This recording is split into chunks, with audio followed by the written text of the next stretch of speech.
Bonjour à tous, c'est Christophe pour NFX3D Printer. Alors on se retrouve pour une petite vidéo tutoriel pour l'assemblage de l'axe Y de la Prusa i3 comme c'était promis. Hein, tout le monde attendait mes vidéos, ben, elles arrivent au compte-gouttes. Et oui, donc nous allons apprendre à assembler l'axe Y de la Prusa i3, celui qui fait bouger le plateau en fait. Hein, on va faire un petit récapitulatif vite fait de comment ça se passe. En fait, sur la Prusa i3, vous avez votre cadre comme ça. Vous avez l'axe Y qui est comme ça, hein. Je dessine grosso modo, et l'axe X qui est comme ça avec votre extrudeur ici. Hein. Donc, ce qui se passe, en fait, vous avez l'axe Z qui est comme ça. L'axe Z, il fait ça. L'axe X, il fait ça. Et l'axe Y, il fait ça en fait. Donc, votre plateau bouge comme ça. Votre axe Z, il fait monter en fait l'extrudeur qui se trouve ici. Hein. Et ce qui va se passer, l'axe X va permettre de déplacer comme ça.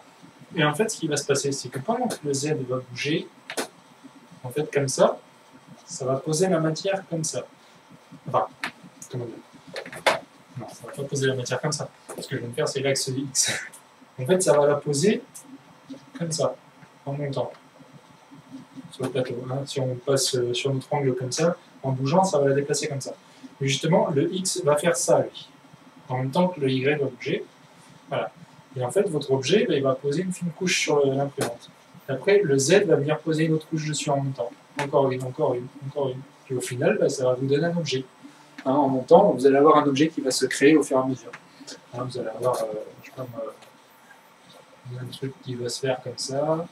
Au fur et à mesure, ça va monter comme ça. Et après, ça va lui donner de la profondeur avec le Y qui va bouger, ça va lui donner de la profondeur sur l'objet qui va se...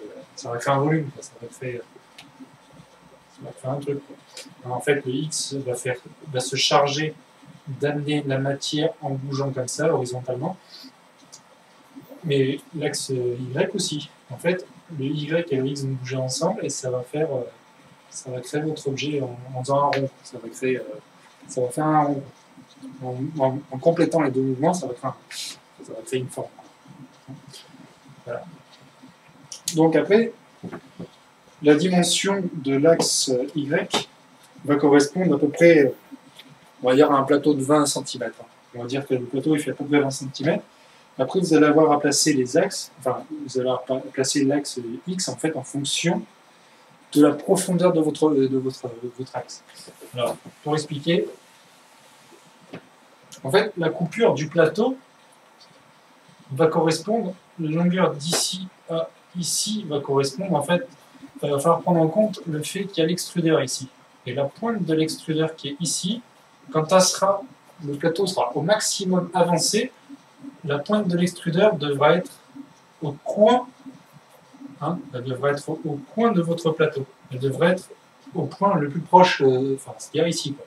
Hein, autrement dit, quand le plateau va repartir vers l'arrière, il va falloir que l'extrudeur vienne pile ici. Et ça, c'est cette longueur-là qu'il va falloir bien calculer. Si vous comptez créer une imprimante, il va falloir prendre ça en compte, en fait. Si vous voulez créer un volume beaucoup plus grand, hein, dans la profondeur, hein, il va falloir prendre en compte ceci.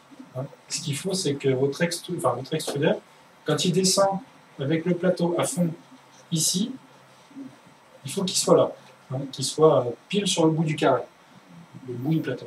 Hein, et quand il va revenir en arrière, votre plateau va amener, hein, il va être là, votre plateau. Quand il va revenir en arrière, votre plateau, il va arriver à peu près par là, il faudra que votre extrudeur soit au bout.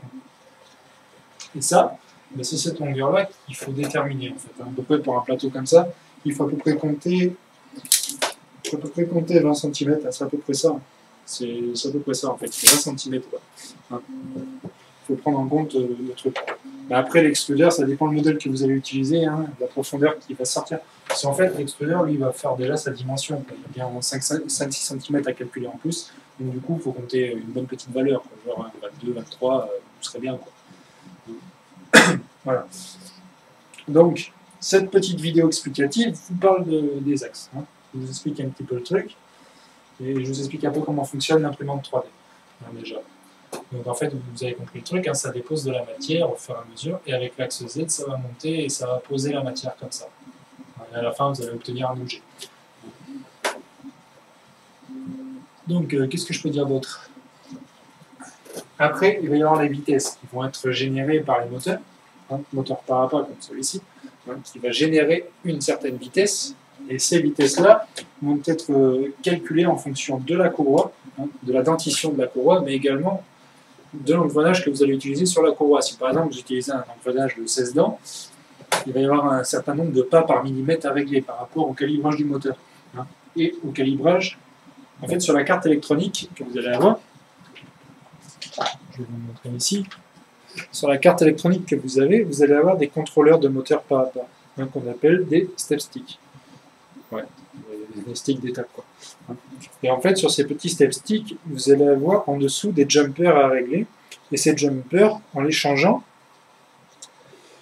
ça va vous donner un nombre de pas par moteur. En fait, par exemple, un 16e, un 32e. Sur cette carte-là, on ne peut pas monter un 32, mais j'ai une carte électronique sur laquelle on peut le faire. Un 8e, des trucs comme ça. Et en fait, en fonction de ça, il existe des formules mathématiques, des calculateurs, qui vont vous donner le nombre de pas. Je vous expliquerai les formules un peu plus en détail. Mais ça, de toute façon, vous n'aurez pas à le régler, parce que normalement, c'est réglé par défaut. Sur les cartes électroniques que je vais livrer, moi, ça sera réglé par défaut, si vous prenez les liens. Mais après, je vous ferai un tutoriel. Dans un tutoriel plus en détail, je vous parlerai des formules mathématiques pour calculer tout ça. Calculer le nombre de pas à pas, calculer le nombre de pas pour une tige filetée, par exemple, de 5 mm pour l'axe Z. Enfin, on verra ça plus en détail dans une autre vidéo. D'accord? Il faut que je prépare ça comme il faut. Parce que là, je fais que de l'improvisation. C'est de l'improvisation totale. Et ce tutoriel consistait déjà à l'assemblage de l'axe Y. Comme ça, je vous expliquais à peu près tout le truc.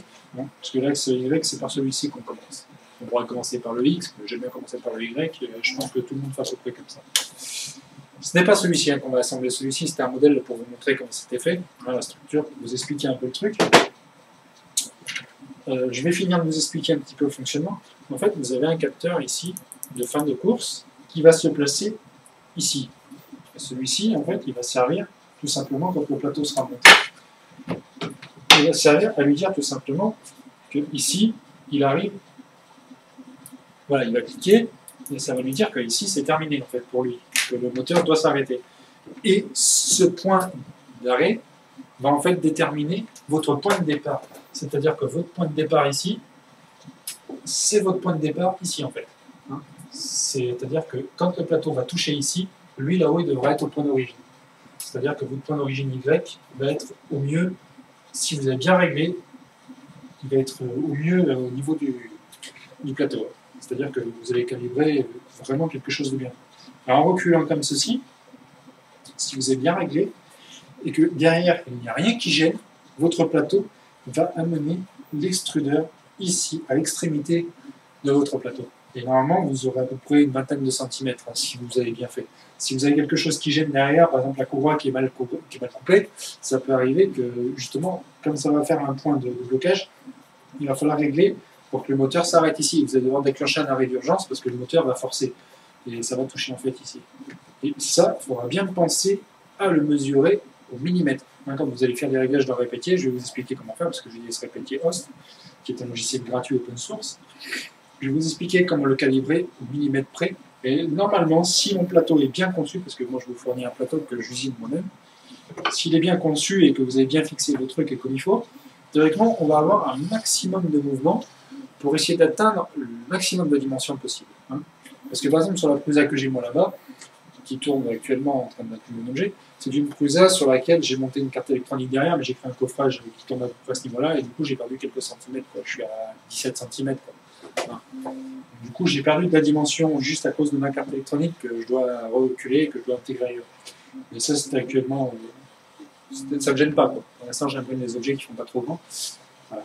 Donc en gros ce qu'il faut c'est qu'il n'y ait rien qui gêne derrière, mais également en avant. Parce qu'en fait quand ça va reculer comme ça, également la courroie va venir aussi à peu près toucher le moteur. Et si votre courroie est mal coupée, on va voir comment fixer la courroie après par la suite, hein, vous avez la courroie comme ça. Et en fait quand vous allez la refixer, vous allez créer un pli comme ça sur la courroie, et en fait, ce petit pli ici va amener une petite languette là. Et cette petite languette, si elle arrive au niveau du moteur ici, ou au niveau du roulement qui sera posé là, ça va faire un coincement et ça va gêner le moteur, il ne va pas aimer ça. Et le truc, c'est que lui, le moteur, même s'il force, il ne s'arrête pas, le courant continue. Et ça, c'est à vous de lui dire qu'il faut stopper. C'est pour ça qu'il y a certaines personnes qui mettent aussi un fin de course à l'arrière. On pourra expliquer comment faire ça par la suite. Dans le réglage du firmware et tout, on verra comment ajouter un deuxième capteur. Par exemple, si on veut vraiment que l'imprimante travaille autonome et qu'elle ne dérègle pas. Ça permet de savoir quand on a une grande dimension, on va paramétrer ça. Mais normalement, si le premier est bien calibré et que dans le logiciel, vous y avez dit que ici, le maximum c'était 17 par exemple, elle n'ira pas au-delà de 17, ce qui veut dire que le logiciel va l'empêcher d'aller au-dessus de 17. Et votre plateau sera réglé en tant que 17 cm de profondeur. Voilà. Normalement, si vous suivez bien les réglages que je vous indiquerai plus tard dans votre tutoriel, vous allez arriver à quelque chose de sympathique et je pense qu'on arrivera à de bonnes dimensions ensemble. Voilà. N'hésitez pas à poser des commentaires, des questions. Si vous avez des questions sur certains réglages et tout, n'hésitez pas, je répondrai. Au cas par cas, peut-être pas s'il y a des dizaines de commentaires, je répondrai peut-être pas tout de suite à tout le monde. En théorie, vous m'en avoir trop, parce que déjà, il faudra déjà que j'ai des vues. Bref, je compte sur vous pour faire partager la chaîne. Bref, nous allons passer au montage. Alors, celui-ci est prêt. Enfin, il est prêt, il va servir pour notre imprimante. Parce que j'en ai encore 3 autres à monter. J'ai une verte à monter qui n'est pas finie encore parce que je suis en train de concevoir des pièces exprès. Et comme la orange, c'est le premier client que j'ai eu, parce que oui, elle est vendue la orange, c'est celle qui, là, elle est entièrement redémontée parce que je vais vous faire le tutoriel, mais vous allez la voir entièrement finie, après je vous montrerai quoi. Donc on est parti, on va faire un petit récapitulatif des pièces que je vous fournis moi dans un kit, parce que je vais vous fournir des kits bien sûr. Alors, par exemple celle-ci là, ce sont les pièces qui vont tenir le plateau.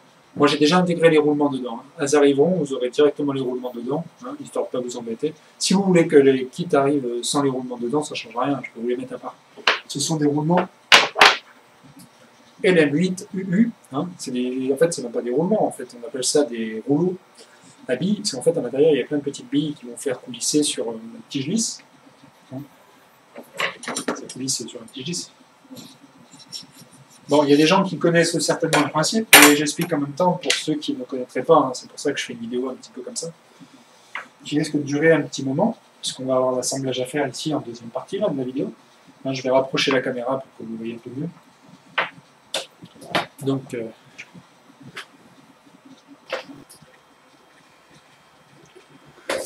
voilà, re à tous. Donc, on se retrouve pour la suite de la vidéo, comme convenu. Donc, je vais vous présenter un petit peu toutes les pièces que nous avons. Donc, nous allons avoir des Y-corners, comme ceci. Je vais vous parler des noms en anglais, là. Y-corner, c'est-à-dire que c'est tout simplement le coin du Y. Parce que corner, c'est un coin, comme sur un terrain de foot. Voilà. Et vous allez avoir 4 Y-corners. Vous allez avoir les petits tasseaux comme ça qui tiennent les roulements, là. Enfin, je peux dire les tasseaux, mais bon. Ça s'appelle... Enfin, c'est moi qui ai conçu cette pièce, parce qu'elle n'existe pas en plastique. Je l'ai conçue directement dans un logiciel 3D. Parce que je voulais tout simplement avoir cette pièce à moindre frais, parce qu'en aluminium, cette pièce-là, elle doit être hors de prix, je pense. Et tout simplement pour intégrer mes roulements à l'intérieur directement. Ce sont en fait des pièces avec le trou, et puis déjà fait, et vous n'avez plus qu'à glisser le roulement à l'intérieur. Moi, je vous les livrerai comme ça, avec le roulement déjà mis, ça sera plus sympathique pour vous. Parce qu'ils sont assez complexes à rentrer dedans, il faut forcer quand même pas mal. Bon, après, si vous voulez vous amuser à les rentrer, vous pourrez. Voilà. Donc, nous avons ces 3 petites pièces qui vont tenir le plateau. Je continue sur les pièces plastiques pour l'instant. Donc ceci, c'est le tensionneur de courroie. C'est Y Hitler, c'est-à-dire qui va tenir la courroie. Vous avez le Y moteur, sur lequel sera fixé le end-stop ici. Là. Le end-stop va être fixé, tiens, end-stop mécanique, là, il va être fixé dessus comme ça. Voilà, l'endroit, ça serait mieux. Là, il va être fixé comme ça, et puis ça va appuyer dessus. Voilà. Ici, nous avons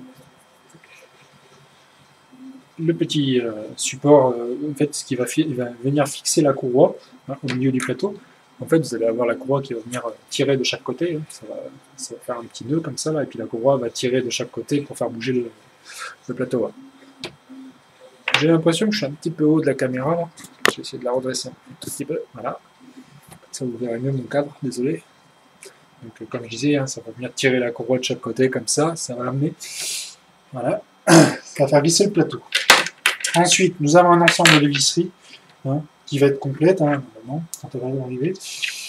Donc ici, nous avons des vis, une vis M8 en 8 mm, avec un écrou nil stop, c'est-à-dire que l'écrou, en fait, il a un petit film en plastique à l'intérieur là qui permet de le freiner. C'est un truc anti-desserrage. Une fois qu'il est vissé, il ne bouge plus, quoi. Nous avons le roulement ici en 608Z, exprès pour un axe de 8. C'est-à-dire que celui-ci va servir en fait à venir se visser comme ça. Justement, ça va se monter sur la pièce que je vais vous montrer à l'instant. Cette pièce-là. Donc on peut déjà le préparer, je vais vous montrer comme ça. Vous préparez, vous faites glisser votre roulement à l'intérieur de la pièce. Vous venez ici, comme ça, essayer de l'aligner. Vous mettez une rondelle de chaque côté. Il faut visser un petit peu, parce que vu qu'il y a un filetage sur l'écrou, voilà, ça rentre tout seul normalement, mais comme il y a le filetage, le temps qu'il se prenne dedans. Voilà. Bon, le nil-stop, je ne vais pas le serrer à la main, parce qu'il faut le serrer assez fort quand même.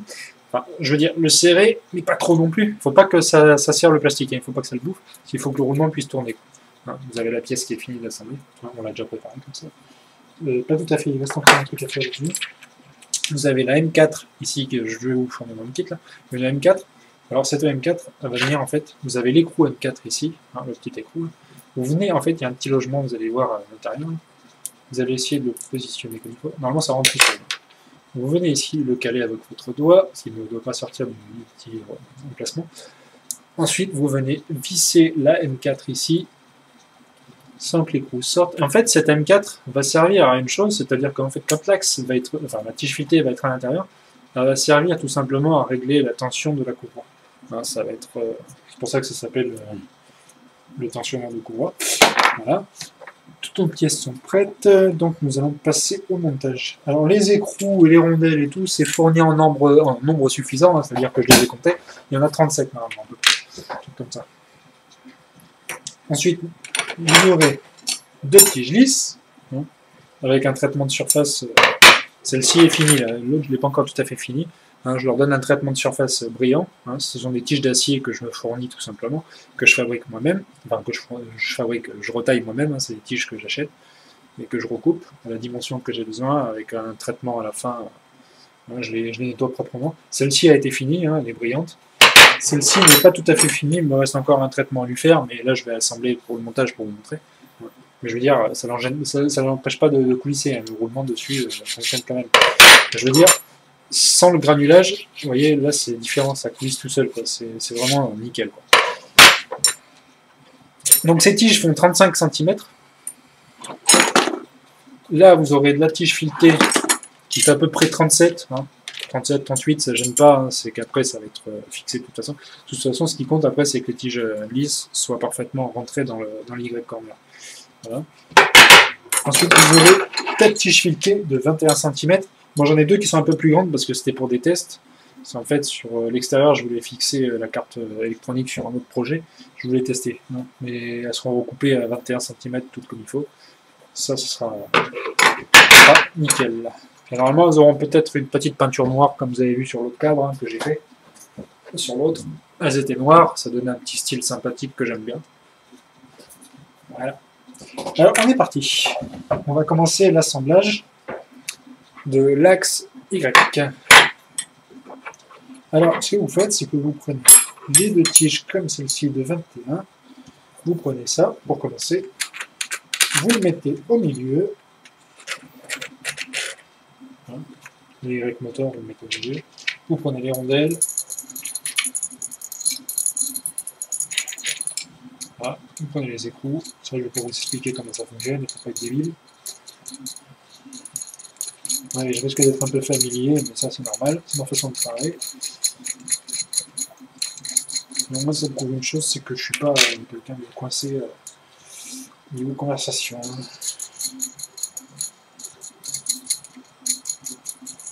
Vous voyez, c'est tout con, vous fixez ça comme ça. Vous essayez de le mettre à peu près au milieu, c'est-à-dire que vous essayez de visu d'œil. De toute façon, après il va falloir ajuster. Vous ne serrez pas tout de suite. Vous serrez plus tard de toute façon avec la clé de 13, enfin clé de 17 en l'occurrence pour celui-ci, et clé de 13 pour celui-ci.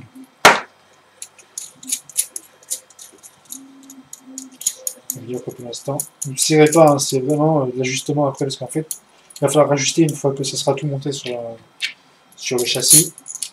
Hein, l'axe X et tout, il faudra tout ajuster, vraiment finaliser quoi, le truc. Je veux dire que là, vous essayez de monter à peu près à vue d'œil. Parce qu'après, ce qu'il faut, c'est qu'une fois que ça soit monté, que ça coulisse très très bien tout dans le bon truc, vraiment que ça soit parfait. Vous voyez, là, vous essayez d'aligner à peu près à vue d'œil. Ensuite, il nous faut notre écrou.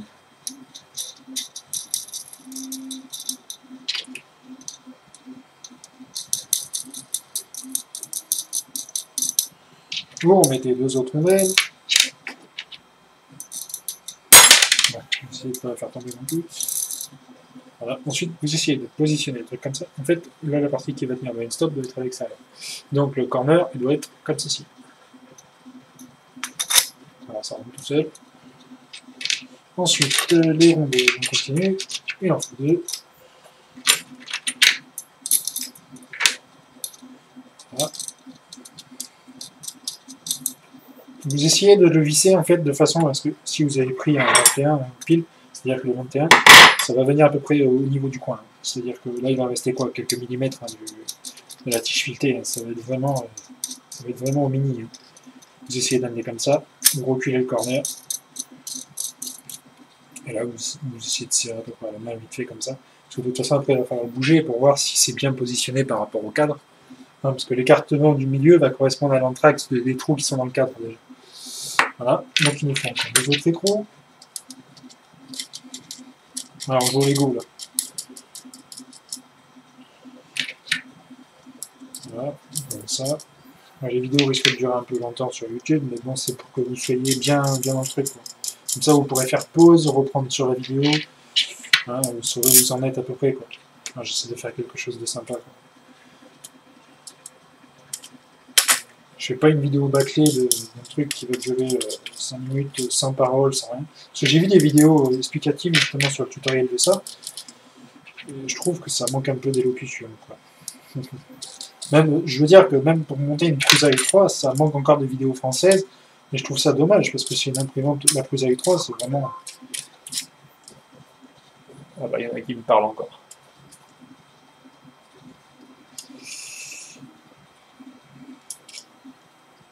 Justement, la personne qui vient de m'envoyer un message, c'est la personne pour qui est l'imprimante. Donc si tu regardes la vidéo un de ces quatre, bah, tu sauras que j'ai fait la vidéo tutoriel avec tes pièces.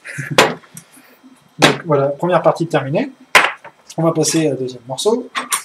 Donc vous prenez ça, vous glissez celui-là sur la première tige du haut. Je veux dire que ce côté-là, c'est le moins chiant en fait, parce que au milieu, il n'y a qu'une à mettre.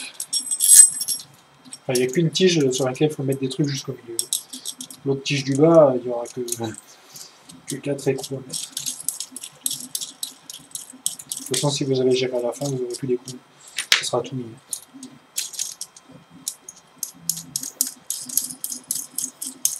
Essayez de lasser vite comme ça, on va glisser.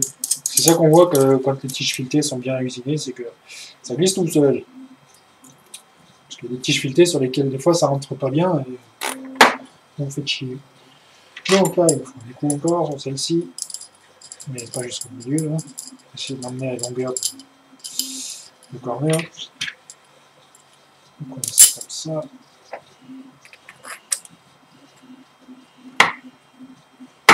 Je fasse pareil encore.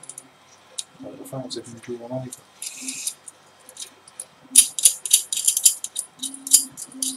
Je sais pas combien on en est là, 10 minutes.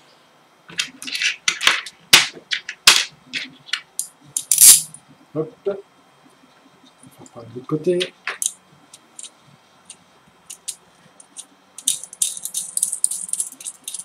Hop. Je regarde une rondelle. Alors vous voyez que je regarde les rondelles que je décompactise parce que j'en ai des plus petites que d'autres. Ça fait exprès. Ah ben c'est pas possible, on m'en parle encore.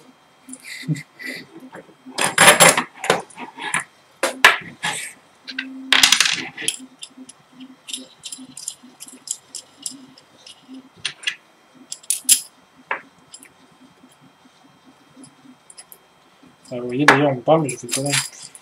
je ne l'ai pas mis dans le bon sens. Parce qu'en fait, vous voyez, lui là, il faut que l'arrondi du haut, comme ça soit vers l'intérieur. Donc en gros, le corner, vous le mettez comme ça vers l'extérieur. Ce que vous faites, hein, pour être sûr que ce soit à peu près bon, vous prenez l'autre, vous le posez dessus, comme ça, et vous laissez de mettre d'équerre. Voilà, comme ça. Voilà, comme je vous ai dit, les tiges sont un peu plus grandes parce qu'elles ont été repris tout de suite, celles-ci là. Mais demain, elles seront nickel. Hein. Pour l'envoi du colis, elles vont être nickel. Elles seront recoupées à la bonne taille. De toute façon, j'envoie à peu près en kit, mais je veux dire que s'il y a des personnes qui veulent que je veux dire, s'il y a des personnes qui veulent s'amuser à la monter, j'envoie tout en pièces détachées.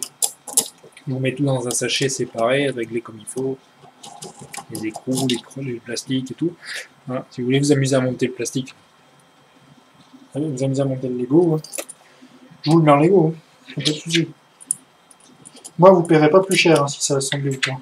Enfin, je veux dire, pas l'imprimante full assemblée, parce que je veux dire que pour un souci de logistique, c'est pas pareil. Hein, dans un carton, je préfère éviter, parce que le traitement des colis, je préfère éviter que votre truc arrive justement en pièces détachées, mais pas dans le même état, quoi. Hein. Pièces détachées, pièces mourues plutôt. Voilà, j'essaie d'assembler ça à peu près propre comme ça. Ensuite, nous allons passer à la grande taille, c'est-à-dire que là, ça va être amusant encore. Alors là, il vous faut bien gérer, pas se tromper. Alors là, il vous faut, normalement, si je gère bien, il faut amener ça, à peu près vers une vingtaine de centimètres, hein, comme je disais, ici. Là, vous voyez pas le tableau. En gros, là, à peu près bien. Voilà, ça on ajustera après. Là, il vous faut 2 rondelles. Encore un micro.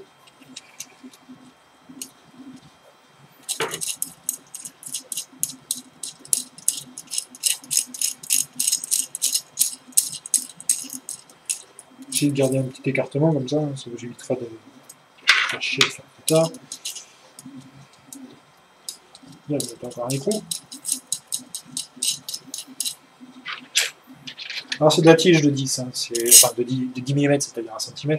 Hein, vous avez des écrous M18. Hein. Vous prenez encore une rondelle. Encore l'écrou. Gros rondelle, gros rondelle. Voilà, vous prenez ça, là. Donc maintenant, ce qu'on va venir faire, c'est qu'on va préparer d'abord la deuxième. Donc on fait pareil. Encore un écrou. À la fin, vous allez devenir des pros des écrous. Vous allez voir, vous allez visser ça à une vitesse.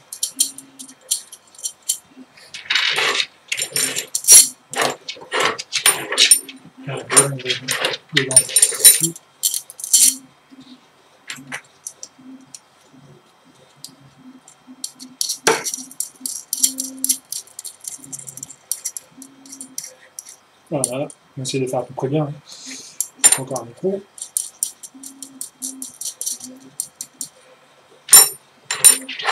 Une grosse rondelle. Pareil de l'autre côté.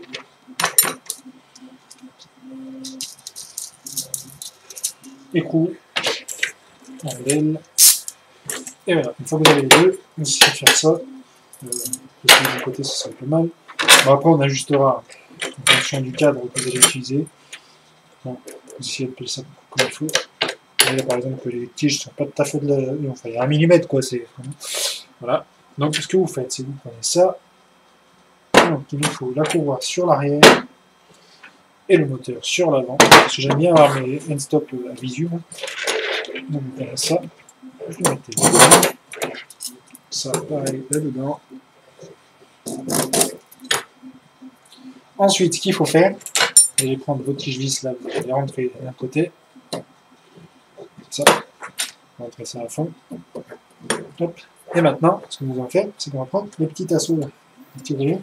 Hop. Vous allez mettre là. Là.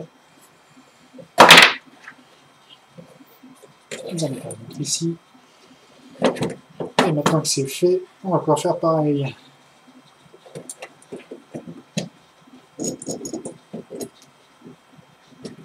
Ce que vous faites, c'est que vous essayez de les visser comme ça, là, à peu près. Donc, vous voyez comment ça fait. Voilà. Normalement, ça rentre tout seul. Voilà. Et une fois que vous avez vos 4 coins qui sont parfaitement alignés, vous ramenez vos tiges filetées, enfin vos écrous, hein, vous les prenez comme il faut. Vous essayez d'ajuster pour avoir assez de marge de chaque côté, hein, pour pouvoir visser de l'extérieur et de l'intérieur. Voilà. Voilà, ce qu'il faut, c'est que ce soit parfaitement mis comme ça. Maintenant, on prend les 4 rondelles qui étaient réservées, c'est-à-dire les plus petites. En fait, ça va rentrer exactement dans le trou des Y corner. Hein.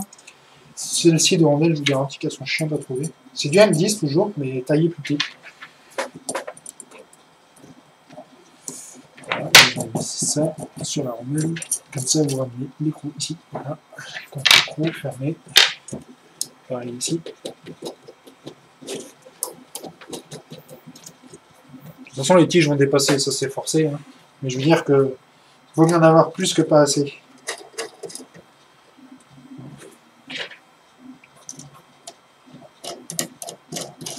Voilà. Là, nous avons notre axe Y presque terminé. Voilà. Maintenant, ce qu'il va falloir faire, c'est placer votre plateau. Donc vous voyez, vous avez les trous. Alors ce que je vous conseille de faire, c'est de le préparer à l'avance. C'est-à-dire que vous allez prendre de la vis. Moi les vis, là pour l'instant, c'est encore dans la petite boîte. Mais je veux dire que vous allez les recevoir, elles seront préparées. Vous aurez chaque vis qui seront dans le bon ordre et correctement mis. Là, vous allez placer. Je vous conseille de placer lui en premier. Ça vous permet de faire des écrous. Écrou M3. Vous voyez qu'il faut être équipé en niveau visserie, ça faut pas hésiter à en acheter. Si vous voulez vous amuser à monter des Prusa par la suite. Voilà.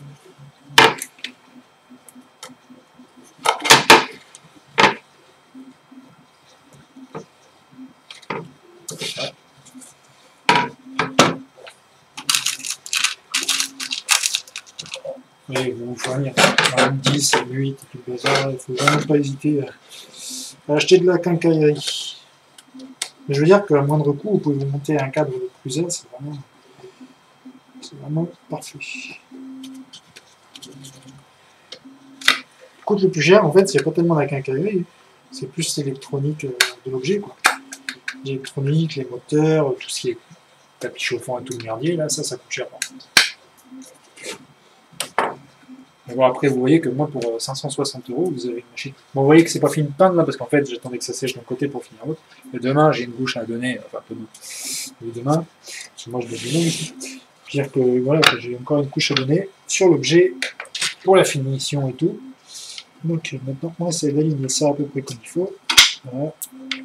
Voilà.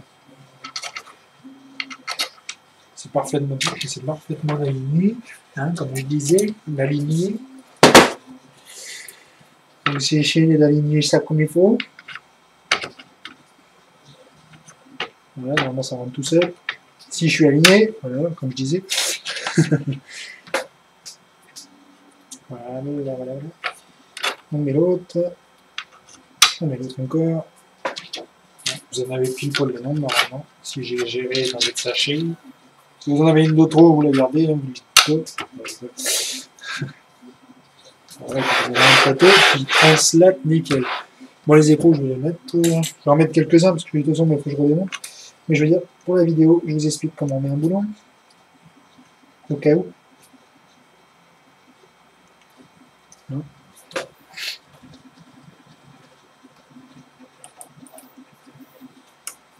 Voilà. Vous essayez de les serrer de façon à ce que ça coulisse bien. Parce qu'en fait, en resserrant, ça risque peut-être de bouger si vous avez manié vos axes. Vous voyez, là, j'ai même pas besoin de forcer. L'axe, il translate tout seul. Je veux dire, et puis ça bouge pas. C'est vraiment. Il faut que je finisse de visser de l'autre côté, mais je veux dire que c'est.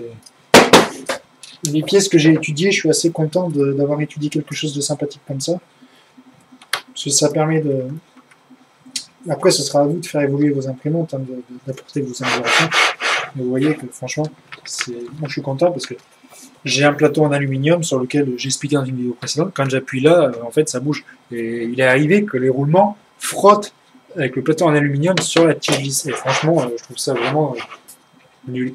Nul parce que c'est censé être un truc qui a été étudié par des gars qui sont soi-disant professionnels dans ce truc-là. Et voilà. Alors, moi, je veux dire que mon plateau est nickel. C'est franchement parfait. Ça me plaît.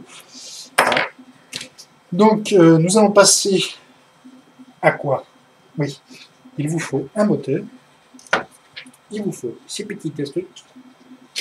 Il vous faut une mini clé Allen toute petite qui sera fournie dans vos kits à chaque fois. Hein, parce qu'en fait, c'est pour visser les tout petits, gros qui sont ici.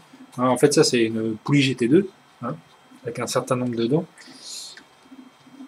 Il y en a certaines, c'est des 20, d'autres des 16. Il faut bien penser à regarder ça puis à les compter, les dents.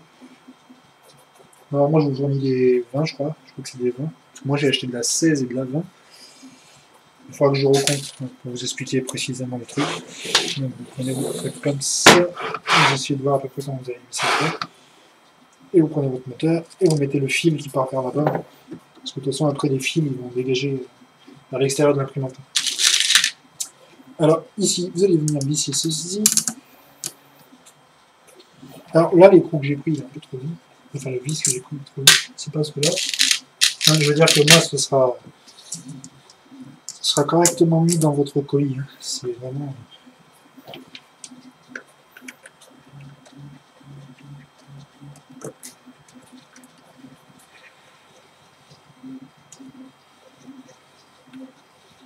Visser votre moteur. Après, je vous mettrai des rondelles avec. Hein. J'aurai des rondelles exprès pour visser ça. Pour l'instant, je visse sans rondelles, mais normalement, il faut visser avec rondelles.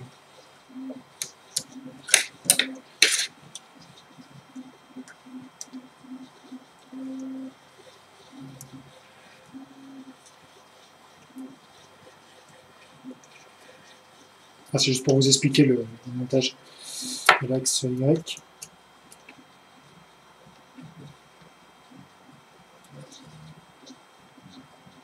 Voilà.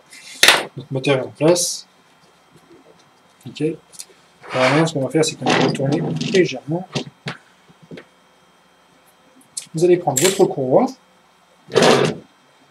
Et en fait, cette petite courroie, vous allez la prendre, vous allez la faire rentrer là-dedans. Voilà. Ce que vous allez faire, c'est que vous allez la plier légèrement comme ça. Je ne sais pas si vous voyez bien là. Vous la repliez sur elle-même comme ça. Normalement, ça rentre tout seul dans les petites dents qui sont créées dans la matière. Vous allez prendre cette partie-là, vous allez la faire passer ici, dans la plie. Vous la faites revenir comme ceci. Et voilà, vous essayez de la tendre. Ça, après, vous pourrez la retendre avec le truc là-bas. Mais là, vous essayez de la tendre quand même joliment, hein, pas faire un truc dégueulasse. Vous essayez d'amener assez de plastique dans les petites dents.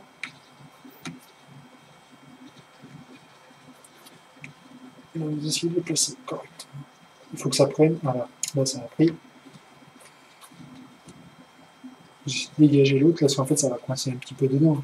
Ça va vous prendre un petit peu de temps à vous énerver si vous avez le cerveau qui n'est pas frais. Voilà, vous essayez de le passer proprement.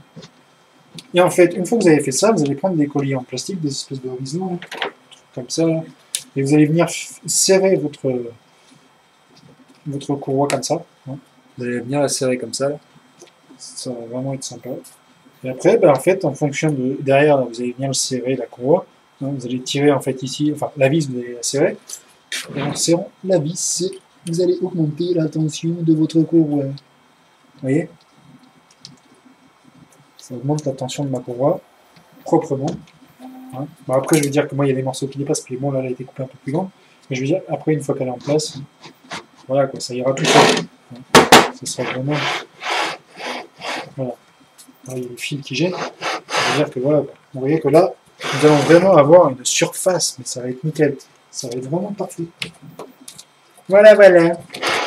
Bon, là, ça bouge un peu parce qu'elle n'est pas tendue. Puis je veux dire qu'il faut que je finisse de la lisser. Mais après, ce qui va nous rester à faire, c'est prendre 4 ressorts que j'ai posés ici. Parce qu'il me reste 4 vis, comme vous voyez. Donc les ressorts. Vous voyez, vous avez votre plateau. Bon, j'ai pas vissé, j'ai pas encore soudé les fils. Ça je fais aussi tout à l'heure.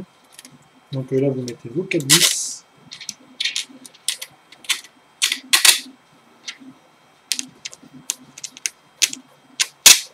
Vous prenez deux plaques de vis comme ceci. Alors il y a une plaque en verre là, il faut éviter de la casser. Ensuite vous prenez vos ressorts, vous placez ça au niveau des trous, proprement.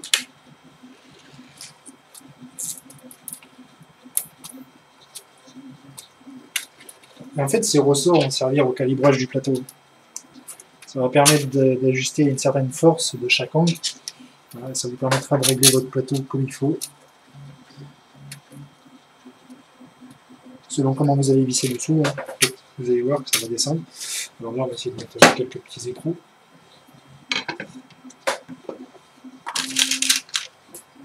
On va prendre les écrous. Dès que ça sort, vous mettez l'écrou.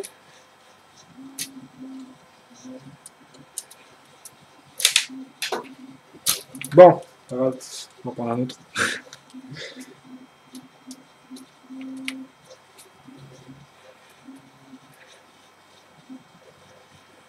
Là, vous vissez, je vais essayer de récupérer l'autre.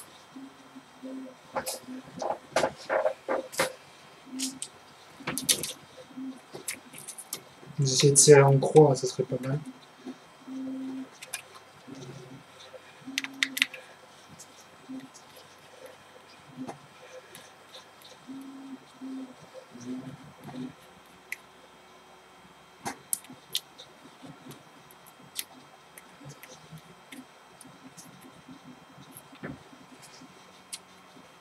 Vous allez voir après, une fois que vous allez positionner votre truc, en fonction de là où l'extrudeur sera posé, en fait, vous ajusterez après votre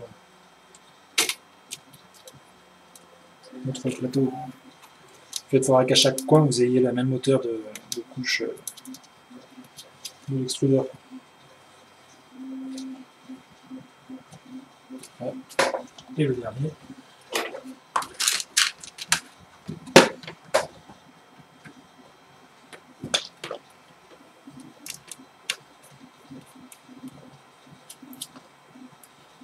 Voilà. Après, vous ferez les réglages sur l'imprimante elle-même. Voilà. Maintenant, vous prenez votre plaque de verre, vous la posez dessus. Et là, vous allez avoir des petites pincettes. Voilà, ces petites pincettes, là, vous allez venir les mettre comme ça. Ça va tenir votre plaque de verre.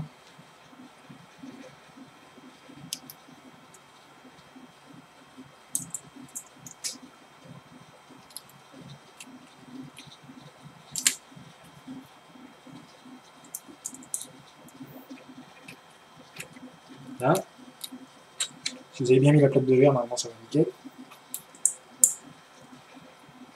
Et voilà. Ça, vous avez un PCB parfaitement plat. Ouais, vous avez quelque chose d'assez sympa. Bon, par contre, le PCB, vous ne prenez pas compte du sens que je viens de le mettre, il est à l'envers, parce que le fil va sortir ici. Et le fil, moi, je veux qu'il parte par là-bas. Bon. En fait, une fois qu'on aura mis le end stop, ici, bah, ça va venir, et ça va lui dire stop. Voilà, ça va cliquer. Et ça va lui dire que le plateau est en fin de course. J'ai donné un petit design un petit peu creux là exprès pour que ça vienne toucher justement pile le end stop, mais ça fait pile la taille du plateau, quoi. Bon, voilà. Vous avez un axe Y entièrement assemblé. Voilà.